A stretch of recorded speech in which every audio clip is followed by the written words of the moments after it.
Every student is unique. Every student learns differently, and every student matters. This is Idea Exchange, the Future of K-12 Education series, brought to you by McMillan Paston Smith Architecture. We are focusing these discussions on a new regional education and training center known as the Continuum in Lake City, South Carolina. One of the many unique aspects of this facility is that it was developed in collaboration between the Darla Moore Foundation, Florence Darlington Technical College, Francis Marion University, and multiple school districts in the area. The center offers opportunities to students that no one of these public institutions could accommodate alone. The building's design embodies these organizations' shared missions, which is to provide college and career paths to students and to drive this region's social and economic success. The Continuum is open, inviting, and draws from this area's agricultural past, but it is also dynamic in its use of light, texture, and material. Interestingly enough, this facility was an abandoned Walmart, but today you would never know it. In this episode, you'll hear from two K-12 school superintendents who have used their partnership with the Continuum to offer their students workforce development training and college dual credit in an expanded way that this rural region of South Carolina has never seen before. Dr. Laura Hixson has been an educator for the past 30 years. Her positions have included classroom teachers at elementary and middle school levels, assistant principal, director of accountability and federal programs, assistant superintendent, and currently superintendent. Dr. Hickson has served as the superintendent for Florence County School District 3 for 6 years. She earned a bachelor's degree in elementary education from South Carolina State University in Orangeburg, South Carolina, a master's of education from Cambridge, principal certification from the Citadel, and a doctorate from South Carolina State University. Dr. Hickson also serves on school and district accreditation review teams known as Cognia. Dr. Hickson is the proud mother of 2 adult children. Dr. Hickson, thank you again so much for agreeing to spend time with us today and talk about Florence County District Schools. We're so excited to have you and to host you here in the Continuum, a facility which was built to support your students in your school district. And I'm just really excited to be able to spend some time with you today. Well, thank you for the opportunity. I'm so excited to be here today. Great. I think it's so interesting that you have grown up in this area and that you attended Florence County schools yourself, and you raised your children in this school district, and now you are educating the students of this community. I'd like for you to talk a little bit about that experience and having grown up here and having returned here as an educator and a leader for the district. And I'd like for you to maybe talk about what has changed over that time since you were a student, then since you were a parent and an educator, and now that you're a leader in this district. What has changed the most over that period of time for you? Well, growing up here in Lake City, I grew up in a poor household. Mm-hmm. There were 8 siblings. I am the oldest girl of 8 with my parents. My father did not complete 3rd grade because his mother passed away at a young age. So he grew up working on the farm. And my mother did not go past the 11th grade. Mm-hmm. But even though my parents were not educated per se, they knew the value of education. And growing up in my household, my dad, number one, we were not allowed to use the word "I can't."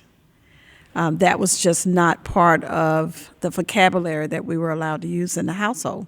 Mm-hmm. So we grew up knowing that we can do anything if we try, if we get an education.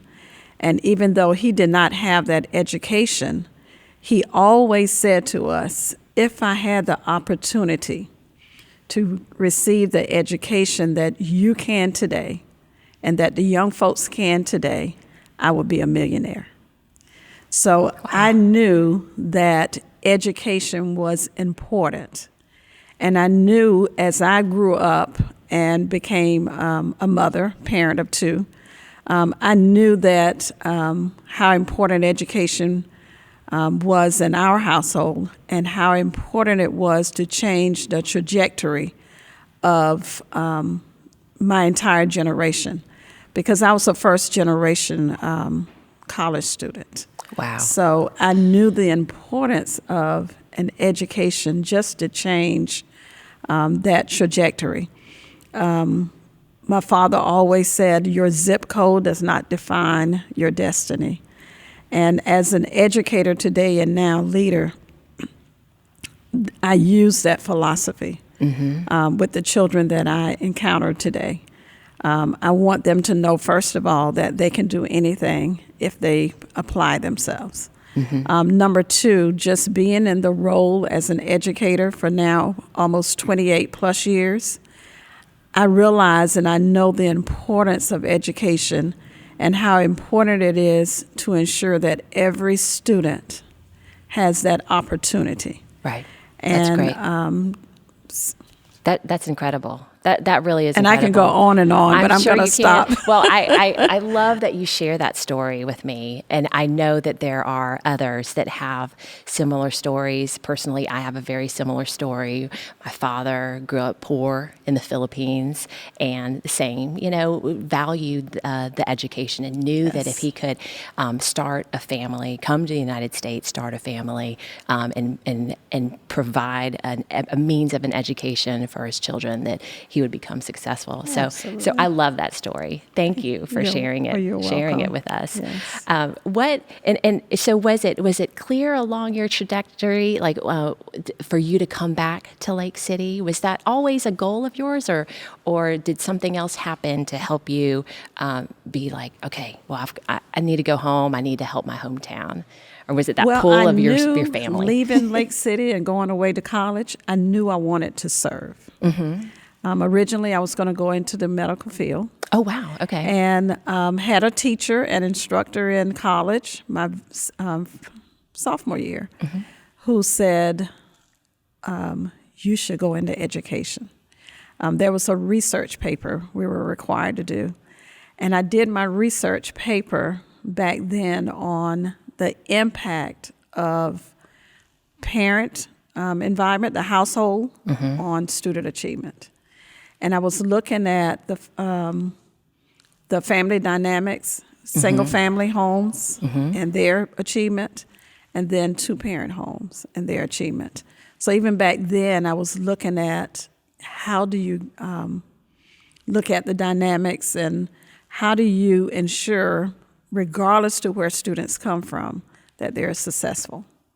So I think just having those type of experiences, those type of adults along the way that instilled education and the importance of education in my life has allowed me or contributed to what I do today as a leader in Florence School District 3. Right. It has long-ranging impact. I mean, Absolutely. I can think of teachers and educators in my own history who really helped shape the trajectory of my career and where I am now. So that's great. That's really great. You mentioned the structure of a single family in a normal two-parent household, and informing the development of children. And I know that you do have a focus on child development. Can you talk a little bit about why that's important here in Florence County for this community, the importance and the focus on early childhood development? Yes. Here in Florence School District 3, it's a high poverty area. In Florence School District 3, we have 8 Title I schools, and we only have 8 schools. So all 8 schools are Title I schools, which means we have high poverty schools. We have a number of our students who come from single parent households or households where they are being reared by a grandmother or grandparent. But, and as a result of that, programs and some of the policies that we put in place are in place so that we can address those the students and make sure that they are successful when they come to us. I just recall a few years ago, maybe about 5 years ago, so about 5 or 6 years ago, I did a survey with some high school students, and the questions asked were, some of the questions were, do you see yourself in college one day? What career do you see yourself in? Just things about education and their future.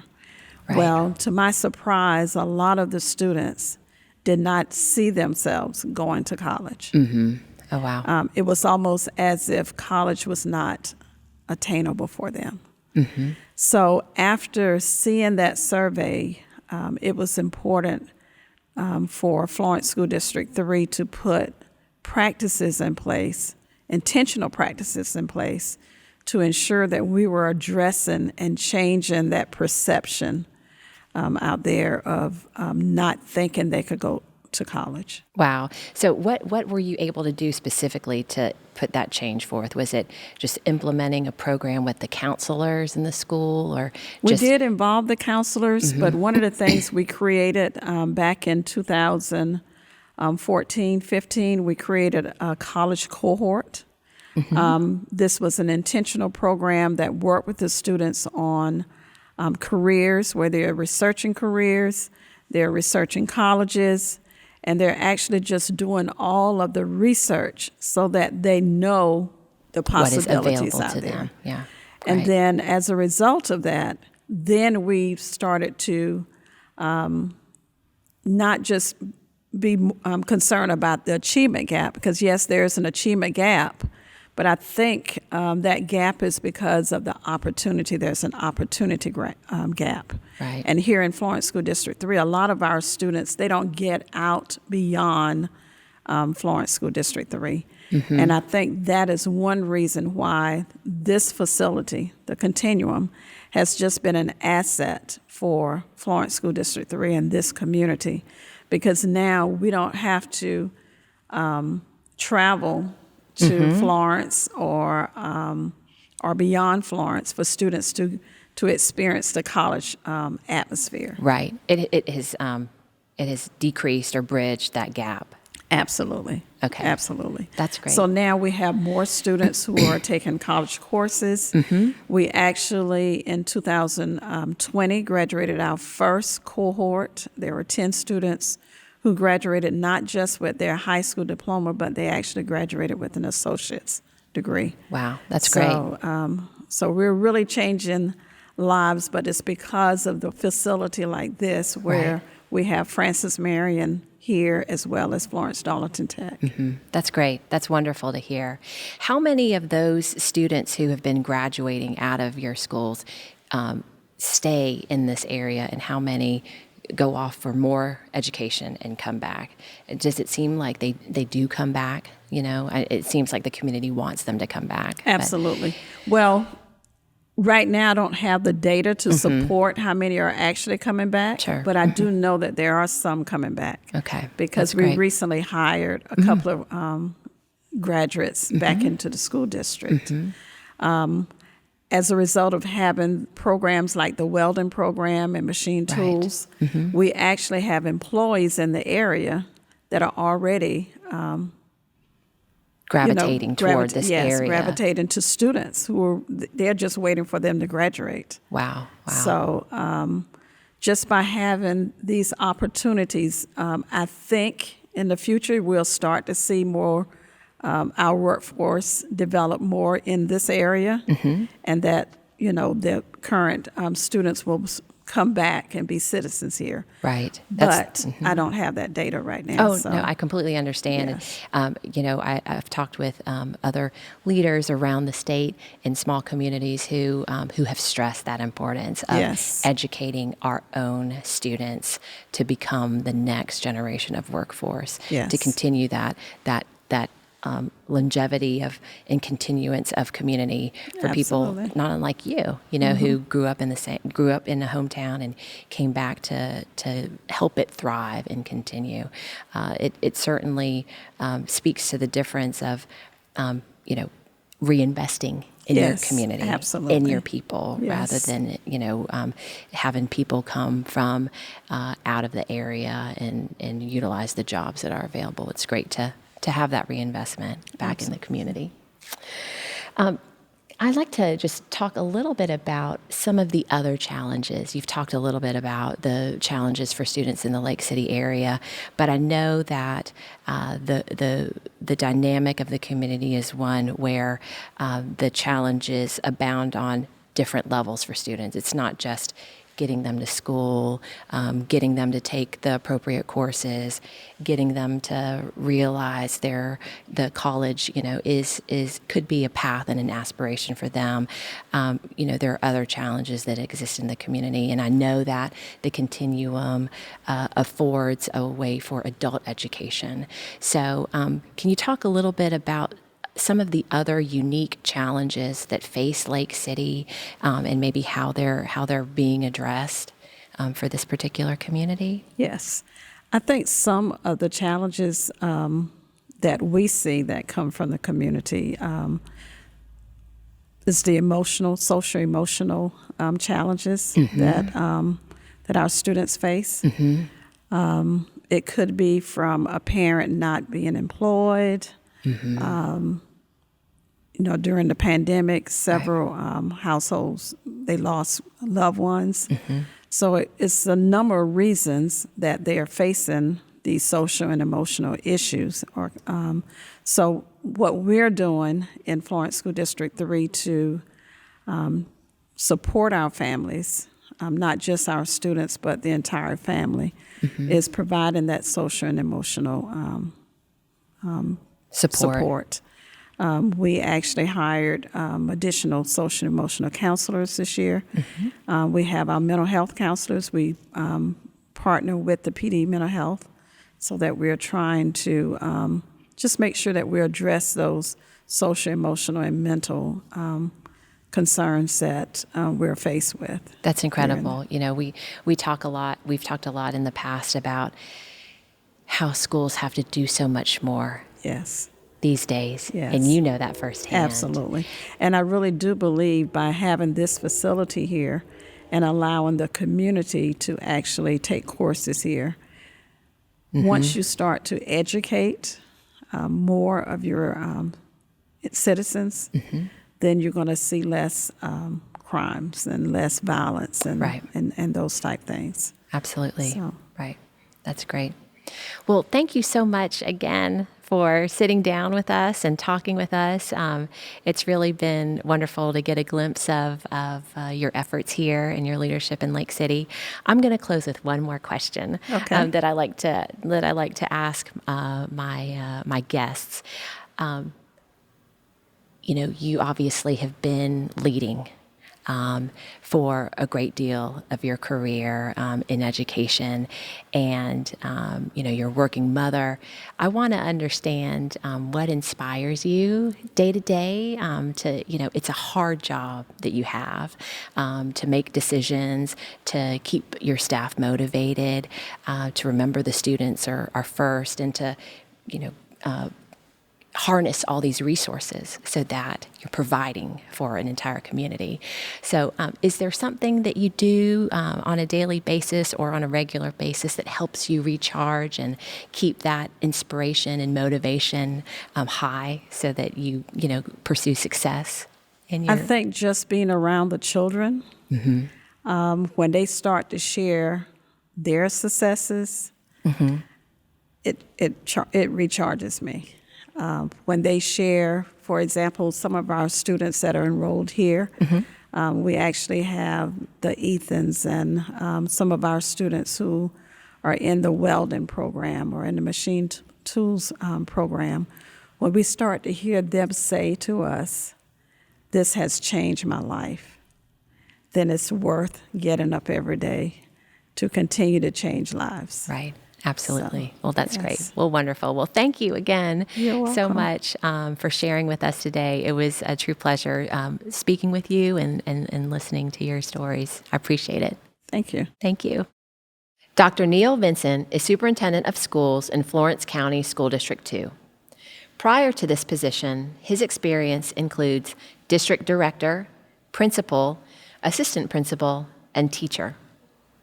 Dr. Vincent has earned degrees from East Tennessee State University, Converse College, Clemson University, and the University of South Carolina. He was also part of the original planning effort for the Continuum. Dr. Vincent, thank you again so much for agreeing to be part of our Idea Exchange podcast and talking with us today at the Continuum. We're so excited that you've made time for us, so I appreciate that. Thank you for the opportunity. Yeah. So you have you've played many roles. We were just talking about your role as an administrator.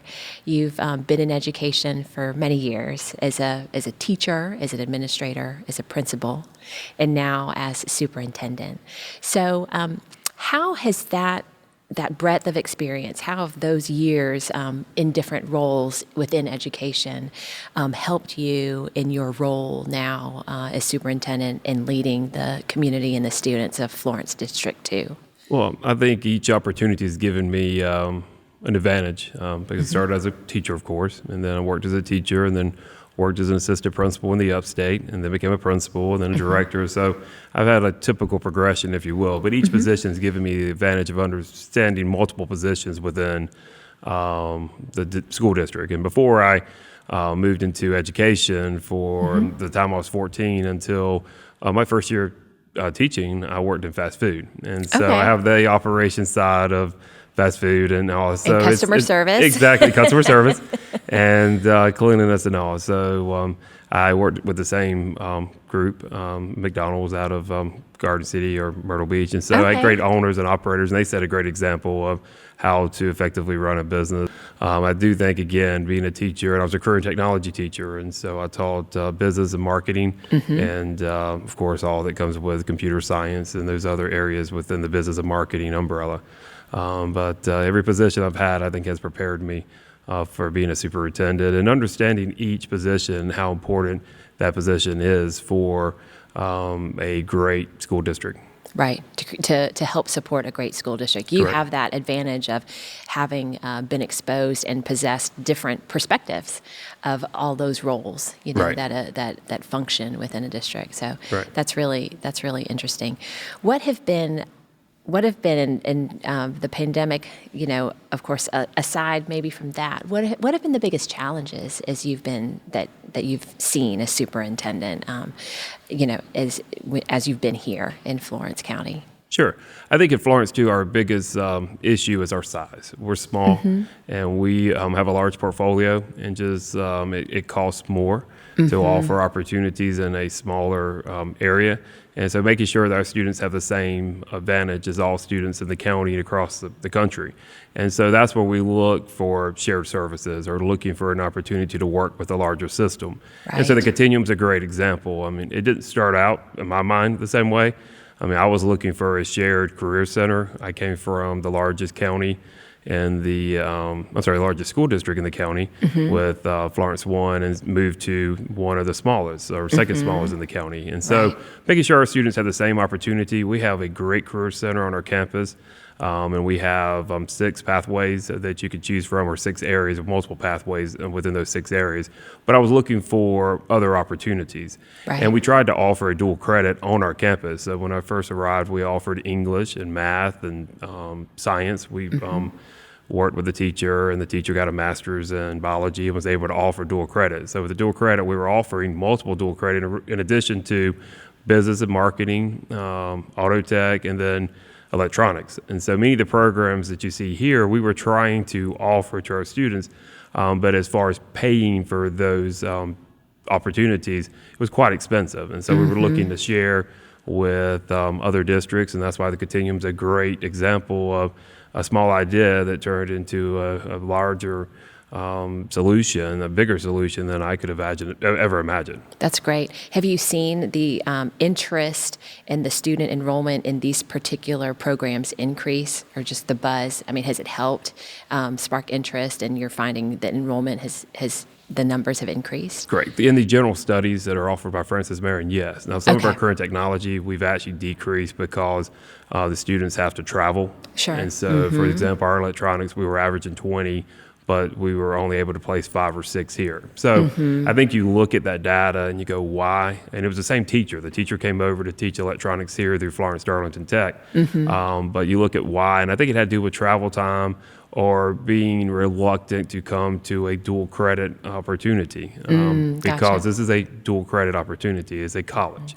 And so making sure that students are prepared, and the fact that they are aware that it is at a dual credit level, but it is a manageable level. And so that's Right. what we're working on.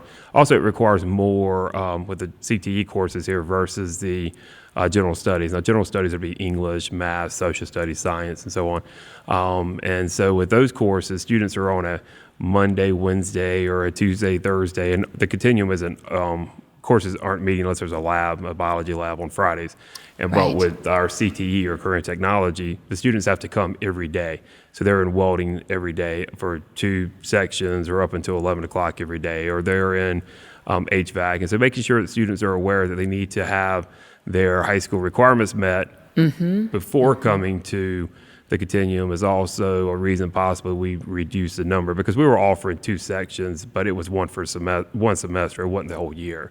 Right. And so just looking at what is offered to be a completer here or to earn a certificate in HVAC, electronics, or industrial maintenance, is making sure that students are, again, aware of a pathway. And so that we're Right. working through that, because this is only the 3rd year. Right, And right. so you have to start in the 9th grade year. So our numbers have increased. So that's just an example of looking through our curriculum and looking at our portfolio of courses and going, well, this is what you're going to have to do in order to take HVAC at the continuum, because Right. it will take up multiple days and both semesters, pretty much as a year-long course. Right. Making sure the students understand the commitment and then are further ready Right. to juggle. Well, the juggle planning, that. the career planning, Right. and make sure what is it you want to do post-secondary, and here's the plan Right. to achieve that pathway. Right. And then are you able to further help them, after they graduate, like help place them in some of those roles in the community, in the workforce? Oh, most definitely. And that's another advantage of the continuum, is because workforce development is here and working with the administration here. Right. And so the placement is not an issue. We're just getting That's more great. interest, especially in industrial maintenance. With a title like industrial maintenance, a lot of times our students think that may be a janitorial pathway, Right. but it's more than that. It's pneumatics and gears, and it's pretty much machine type focus there. And so if I had my way, I would change the name of the course to something along the lines of electronics versus industrial maintenance, but that's what the state calls it. And so making sure Right. we educate students on what the What it actually is. course is, and there's 100% placement there. There are employers here in our area who are asking for students out of that program because Right. they need machinists and repair people to do repairs right away on similar lines in Right. manufacturing areas. Right. They know that the continuum and your schools are providing that resource, Right. that workforce resource for them. So they track it, I'm sure. Oh, yeah, it's a pipeline. And keep, Having the and keep pipeline tabs and on making that. sure students are aware of the pipeline is what we're doing now. So again, it's a refocus. We have more students. We didn't have the opportunities or the equipment that obviously is provided here, and the collaboration that we have with the Darla Moore Foundation, Francis Marion, Florence Darlington Tech, and the State Department of Education. And so it's a very unique opportunity of making sure our students are aware how unique it is. And that Right. way they can get possibly 2 years ahead in their career goals by attending here the 11th and 12th grade years. So you talked about this partnership between these stakeholder groups. How do you think? And you've worked in other areas of the state, Right. Garden City. We talked about Dorman in Spartanburg. do you think that this can be replicated in other parts of the state, this special, unique partnership, this agreement between these higher education entities, smaller, school districts, business partners? I mean, you have to have that economic support. But do you think that other areas of the state could benefit from a partnership like this? Most definitely. Other areas of the state, they have something similar called career centers or shared career centers that are recognized by the state, and they're funded by the state. So I think our job as superintendents and as stakeholders here with the Continuum is making sure that this model is duplicated and doing all that we can to share with our peers the success that we have. And we're still working on the trends. I mean, we have to get the trends together. But to my knowledge, it's very unique. I mean, there are other colleges, technical systems, in the technical system, colleges or technical colleges, and I'm sure there are other four-year colleges or two-year colleges doing something similar, but to my knowledge, it's not as unique as what is here. And it takes finances. I mean, that's why it's very important that we give the thanks to the Darla Moore Foundation for providing this opportunity. I mean, it takes making sure people are aware and put together on the same group, and that ideas are shared and everyone has an equal voice and sharing the ideas to create the collaboration that we have here in the PD. And who would think that it would be here in Lake City? I mean, that's how I look at it. I mean, it's so exciting that when I started 6 years ago, we were having these conversations, and it was a vision by the foundation then, and by Ms. Moore. When I've met with her, that she was going to build a center in the PD in Lake City, and if we want to be a part of that, we need to share services with Lake City. And made it very clear. And then, of course, Dr. Carter, and then Dr. Dillard, and then Mr. Pathay, both with the technical system, have provided this great opportunity for our students, and it's a win-win for everybody involved. It's great. We're so excited, really, because of that collaborative vision, that came together. Let's talk a little bit about that. When you all were forming the vision for the program, obviously the stakeholder group came together, had multiple meetings. They listened to the community for the needs, to really pinpoint the workforce needs. Was there any challenges when the ideas were forming from the community? Was there any pushback, any skepticism? To you and me who operate in the education realm, this is like a no-brainer. Of course, we see the success, but sometimes it takes some massaging of the message. It takes to cross the aisle, if you will, for skeptics or people who aren't sure. If it's really required. I don't recall. I think selling it to our school boards that we're going to send, we're going to bus students, we're going to provide a bus, and they could drive. And that was not new to me. I've worked with the Regional Career Center in the Upstate as a teacher and administrator, and so that wasn't new to me, or even in Florence, one as a director of secondary education, and then as a principal. So I was used to a regional career center. But if you think about a rural area, in Florence 2 or Florence 5, we provided the career and technology courses or the dual credit courses that were on our campus. Our students had the opportunity to go to the main campus at Florence Darlington Tech, but that was a 40-minute ride one way. And so once they graduate, it's 40, 45 minutes. I mean, they have to. But in high school, most did not take advantage of that. So I thought it was very important when I became superintendent to pull the dual credit courses and take teachers we had on staff or get teachers credentialed. And so that was our first way of filling in the gap. But to have an opportunity to have larger classes and share resources made more sense. And again, it cost us more to try to do what we're doing here now. So with our school board, it was easy to sell because I could go, hey, we'll pay all the students' tuitions. We probably won't be able to cover books. We'll cover some books as we can with grants and other allocations, but we'll cover all the students' tuition, and it'll be cheaper than the dual credit courses we're offering on campus. And so it wasn't hard to sell, but then there also was some concerns about, well, we have a school resource officer. Does the Continuum have a school resource officer? And we have administrators we know. Does the Continuum have administrators? And they don't. They don't have a school resource officer here, and they don't have a school administrator dedicated to them. But they do have a supportive faculty and staff that was handpicked by the presidents of the institutions who provide the courses here. And so there's a lot of time, I think, in selecting the right teachers and the right courses and having the right counselors here and making it a very supportive environment. The unintended consequence about having the center here is sometimes we don't see our juniors and seniors as often because they come here.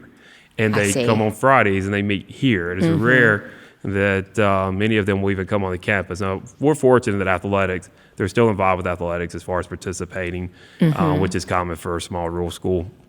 And because we have many teams that it's rare you're cut from a team. And so if you want to participate in athletics, you can. Yeah. And we still see see the students' athletic events, but during the day, they would rather come here. And so that was one of those, should we require a course be on campus so we stay connected, as we've done before in previous districts that I worked in, or do we just let this be their new school, their choice school? Their new And home so school. This is their new school, where they, of course, Yeah. have to be enrolled with us to benefit from dual credit and for accountability reasons and all, and testing and all. But and they have their core that they will receive. But once you get to your senior year, it's possible for you to come here full time. And so we may lose the day-to-day interaction, but the benefits they receive here far exceeds the traditional or the traditions of a high school student. And so I think that was a selling point for some parents too, was, okay, I want my child to experience all the traditions that I experienced as a high schooler, when we're saying, okay, well, they can still experience those and come to homecoming activities or pep rallies or after-school activities or participate, but this would be their new school if they want it to be. Or they could take an elective or another course on the campus. It's up to them, whether it's on. But the partnerships, too, between friends from across the county and across the region, because this truly is a regional campus. It's not even just Florence County. And so it's allow our students to meet other folks that they possibly wouldn't have met being in a small district with 325 students. That's great. I mean, just the social interaction and getting to know more folks who are like-minded and academics, I think, is very beneficial too. That's great. Listening to you talk about, the Students' Day, and it harkens back to when I was in school, probably when you were in school, very traditional structured day. Went to the same school, was there, did the extracurriculars, was there, And so now we're talking about students who have the capability of having a homeschool, but having a support facility where they may spend some of their time and then eventually more of their time during their high school track. And then we also have virtual learning, which is another what is the word? It's escaping me. It's another dimension. Really, of complementing the entire school experience. And I didn't have virtual learning, and neither did you. So the face of our education experience is changing. It's changing, and it's even changed so dramatically in the last 2 years. And I know that technology is important to your district and having the right technological support. Do you ever think about the future of, I'm sure you think about the future of education and the structure of these days, like it's becoming hybridized. How much more hybridized do you think it'll become, like in 20 years? You may still be doing this in 20 years. Well, I would be doing this in 20 years. Have a few more years until I plan to retire. But do you think it'll still be like a hybrid situation like this, or do you think we'll be a little more scattered? I think the pandemic taught us that students need social interaction. All people need social interaction. I mean, some prefer more or less, depending on your preference. But we discovered, I don't think, in my opinion, we always thought that there would be a virtual component that students would enjoy, even down to 5K, 4K. And there are options in our state with virtual schools that are charter schools mainly. But we have discovered that most students prefer, and parents prefer, to have the social interaction at school with the ones we were servicing. Now, there could be some homeschool choice that I don't know about, but most of our students prefer to be face-to-face. That's the preference. And we have a few. Currently, we have 5 in virtual school in a partnership with a Low Country Consortium. But other than those 5, we don't offer any virtual unless it's through the Virtual South Carolina program. And even here at the Continuum, there are courses that are virtually taught, or online courses through Francis Marion. So we put out all of the different options, and you pick and choose what's best for you. And so, again, I think most of our students and our parents, especially with childcare, a lot of times with the younger students, and not that we're the childcare, but Right. Childcare would be an issue if you were doing virtual. Sure, Or a grandparent absolutely. may have to be there. And some grandparents are tech savvy, some are not. Some Right. want to do academics, some don't. And so I think just giving the options of face-to-face, and that's what you have here at the Continuum. You can go face-to-face for certain courses. You go online. Right, Now, right. of course, at CTE, some of the classwork could be online, but you're going to have Sure. to have checkoffs. Right. And so you're going to have some face-to-face. Right, And- especially for when we talk about, and I know project-based learning is important, STEM learning Right. is important in your district, and so much of that really has to be face-to-face and hands-on, It right? does. It really does. In person, hands-on, so. And that's why you have a lab here on Fridays for the Right. biology. That's right. For example, one of the few classes that we'll meet on a Friday here would Mm-hmm. be the biology lab. So it's still important. And that biology class is taught face-to-face, but last year it was taught online. Mm-hmm. And the instructor actually was an instructor who used to work with our students, and then he moved out of the state, but continued teaching online. Mm-hmm. And so there's a component where you could teach certain items and topics online, but eventually you're going to have to be able to perform. Right. And so that's why it's important also to have a hybrid course where you do maybe the content online and then the labs face-to-face. So I think that picking and choosing the choices that are there, and I think having a larger partnership that we have here with the Continuum allows us to offer more. Yeah. Versus what we're just able to do with 325 students. We're looking at Right, in one approximately facility, yeah. 9 high schools, for example, that are here, maybe 9 or 10 now. Yeah. And the ideas of all of those high schools coming together with the Florence Darlington Tech and Francis Marion faculty and staff Right. to make a great opportunity for all students in this area. Yeah, that's great. That's great. So, in closing, I want to ask you one last question that I like to ask my guests on my Idea Exchange, on this Idea Exchange podcast. And what do you, I want to ask what you feel like your biggest strength is as a superintendent, and then how you recharge your energy and your motivation to get up and do what you do day to day, because you've been doing this a long time, but you look like a younger person to me. So I know there's a road ahead of you, Sure. and I know you will continue to influence students going forward. Well, So I appreciate your kind words, but I think to recharge, you just work with students. What's best for students? Students' engagement, student success is what we're here for, is what drives us, what motivates us, but it's also collaborating. I think that's why we have the facility we have here. I had a small idea, didn't realize there were other people with bigger ideas around. And so I was just looking for a regional career center, and never really talked about dual credit, not involving Florence Darlington Tech or Francis Marion. In fact, one of the conversations was based off of penny sales tax, and our penny sales tax here, it has a part that the commissioners, which would be Florence Darlington Tech, could create a CTE, and that goes back to when I was in Florence 1 talking with a director who happened to be on county council. We were talking about a vision about having a countywide, or at least a modern career center to serve a regional career center. So it's amazing how these seeds were planted years ago, and then here we are today.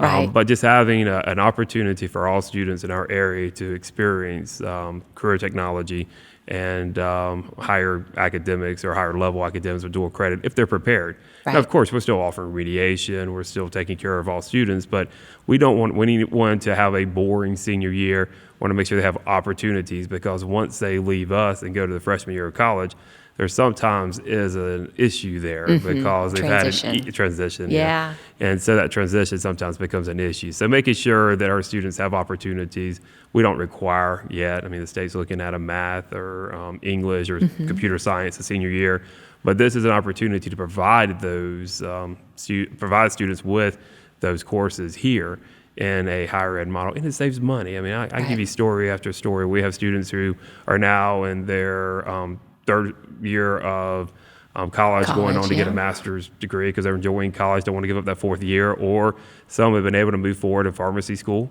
through a That's partnership great. with Francis Marion and University of South Carolina.